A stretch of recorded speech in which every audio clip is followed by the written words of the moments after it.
就算你冇買開股票咧，你都可能會聽過咧長揸短放啊、大手買入啊，係咪嚇？但係如果你好似我咁，經常都有跑步習慣，甚至我間唔中都會打泰拳嘅時候咧，咁你會造成咩咧？帶俾後邊嘅不適啦嚇。咁但係如果做呢個壓腿嘅拉筋解決唔到問題嘅話咧，原來佢就唔係膕繩肌啊或者股二頭肌啦嚇。有一份肌肉咧叫做大髀內收肌群，其實係幾份肌肉組成嘅嚇，包括咩咧？就係內收大肌啦嚇，長收肌、短收肌，即係長期收入啊、長揸短放啊咁嗰啲係咪啊？所以咧好明顯咧，就慢慢累積出嚟咧，就會造成不明疼痛啦。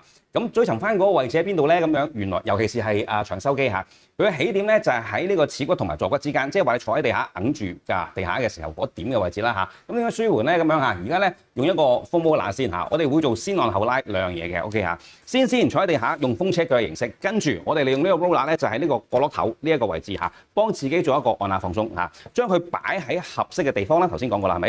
呢隻手咧就壓住地下先，呢隻手咧就撐住角窩嗰個位置嚇。嗱 roller 已經擺啱咗嗰個位置啦，跟住咧兩隻手好似左右來回推咁樣，你就可以喺個 roller 上邊咧做一個碌按放鬆啦。OK 嚇，咁做完之後咧，我哋會做拉筋嘅嚇。同一個姿勢嘅位置咧，我哋風車腳做另一邊，拉嘅咧就係同一隻腳嘅位置嚟嘅喎。OK 嚇，做完一邊你記得做另一邊啦。OK 嚇，個身拍落去嘅時候咧，呢隻手咧可以撐住個小腿嘅位置，目的咧就係將個盤骨向後褪啦，同埋向後反起嘅。OK， 個身咧你可以調整唔同角度咧去揾嗰份肌肉咧做一個靜態伸展。OK， 如果你有同我一樣嘅相類似問題嘅時候咧，得閒我哋試下啦。